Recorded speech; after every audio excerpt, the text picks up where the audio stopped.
स्वागत है आपका हीलियस कोचिंग में। आइए शुरू करते हैं ब्रह्मास्त्र सीरीज।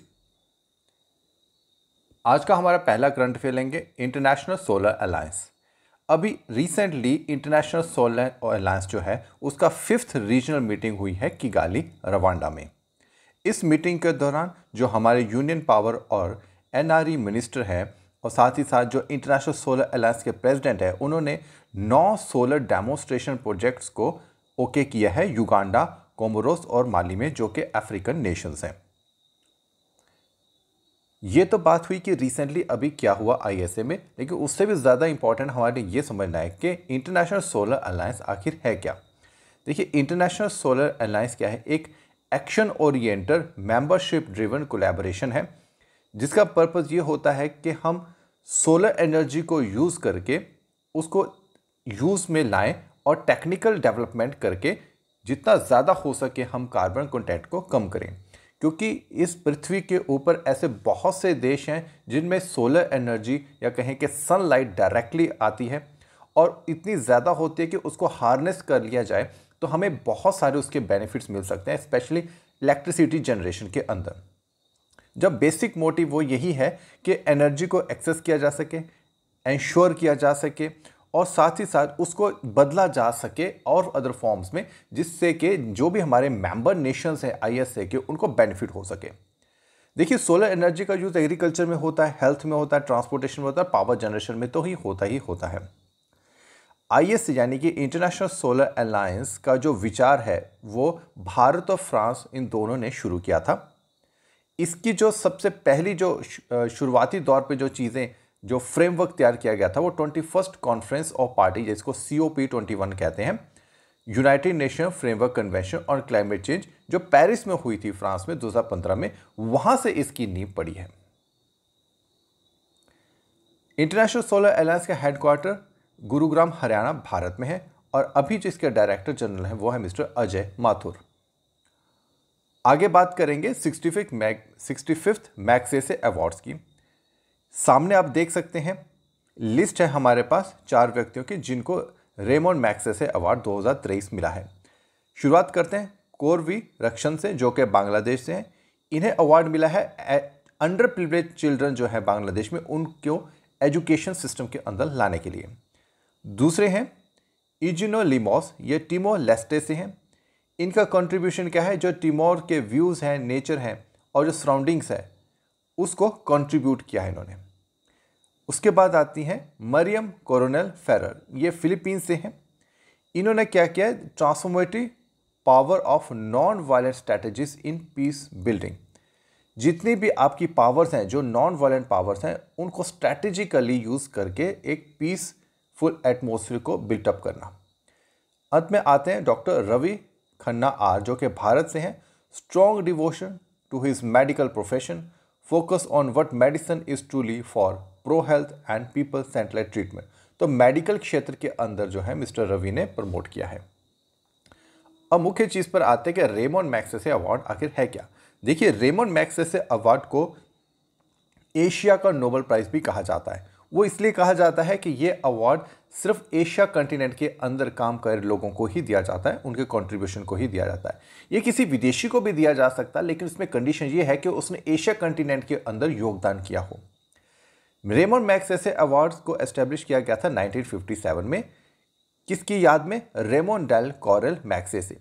ये फिलीपींस के 7वें बहुत ही प्रसिद्ध राष्ट्रपति रह चुके हैं। It is awarded annually. Ramon Magsaysay award जो है हर साल दिया जाता है और अलग अलग सेक्शंस के अंदर, जैसे एशिया के अंदर सब ने अपने अपनी स्पेशलाइज के अकॉर्डिंग जो कंट्रीब्यूशन किया है एशिया के अंदर, कि कोई भेदभाव, किसी भी तरह का भेदभाव ना करके उनको ये अवार्ड प्रोवाइड किया जाता है।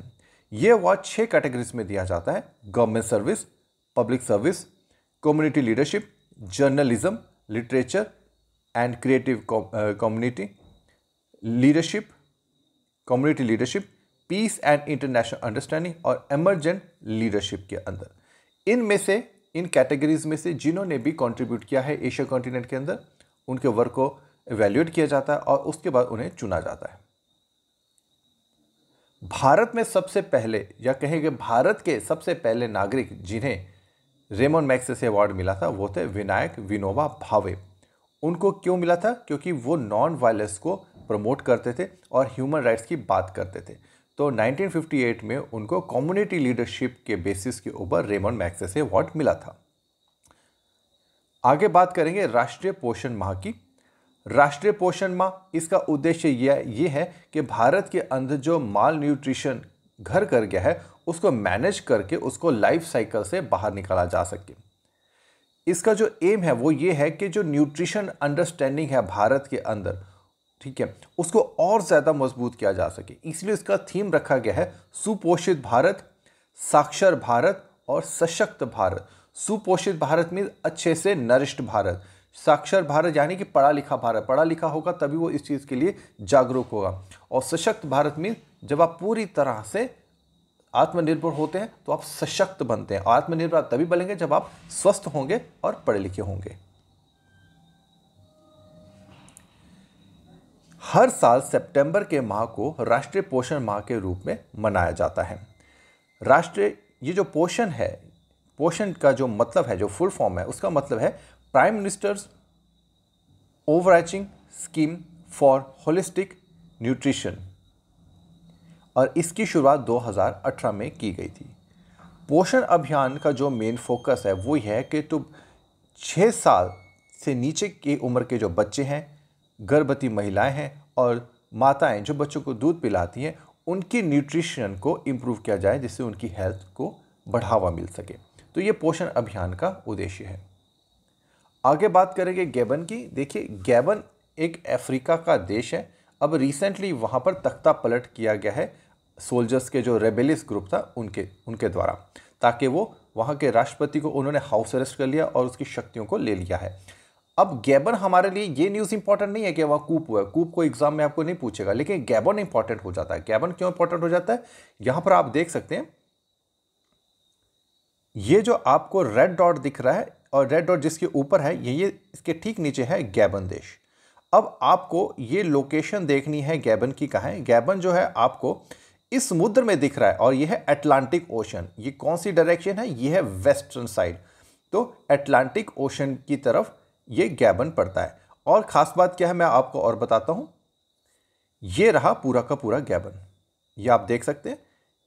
ये आपको टेराकोटा कलर के अंदर जो दिख रहा है ये सारा गैबन है। और इस गैबन को आप हम जूम करके देख रहे हैं तो खास बात ये है कि ये जो लाइन आपको दिख रही है ये जा रही है, ये लाइन, ये वाली ब्लू लाइन, ये 0 डिग्री इक्वेटर है। तो गैबन के ठीक बीच से कह सकते हैं लगभग बीच से इक्वेटर पास होता है, इसलिए गैबन बहुत इंपॉर्टेंट है। साथ ही साथ ये भी इंपॉर्टेंट है गैबन के पड़ोसी कौन है। गैबन के पड़ोसी है इक्वाटोरियल गिनिया, कैमरून और कॉन्गो। ठीक है, तो ये चीज़ इंपॉर्टेंट बनाती है गैबन को। गैबन सब कह सकते हैं पहले एक फ्रेंच कॉलोनी थी और आज जो गैबन की कैपिटल है वो लिब्रेविल है। गैबन को अफ्रीका का लास्ट एदन भी कहा जाता है और जैसे मैंने आपको बॉर्डर्स बता दी हैं, ये बॉर्डर्स शेयर करते हैं। और यहाँ पे एक फेमस लेगून नेशनल पार्क है गैबन के अंदर।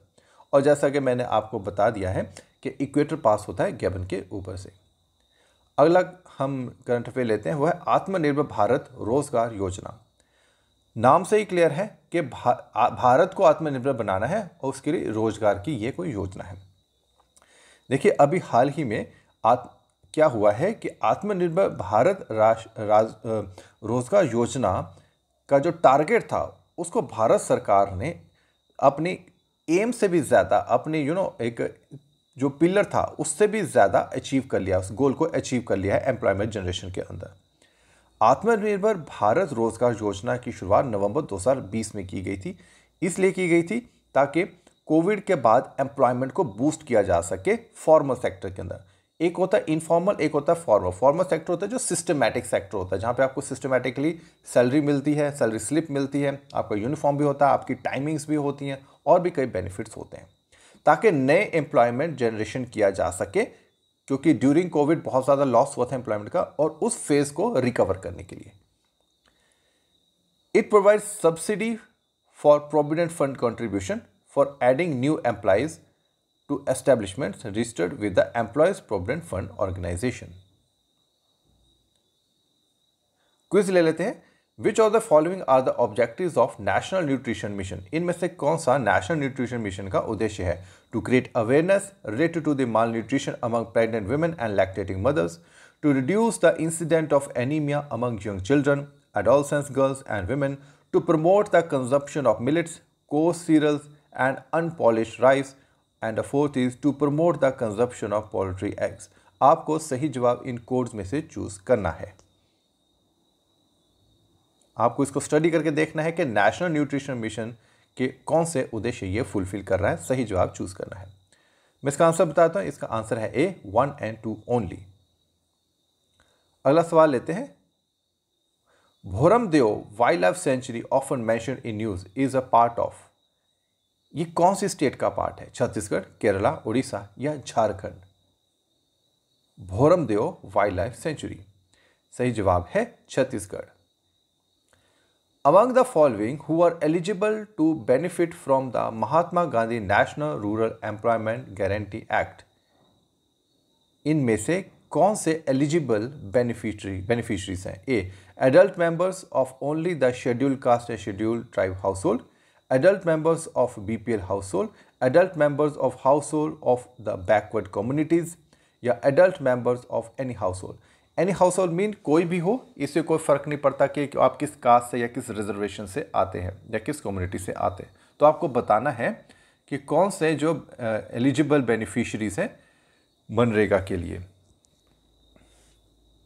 क्या वो SC/ST से आते हैं, क्या वो BPL से आते हैं, क्या वो बैकवर्ड कम्युनिटी से आते हैं, या फिर वो कहीं से भी आ सकते हैं। तो इसका सही जवाब है adult members of any household.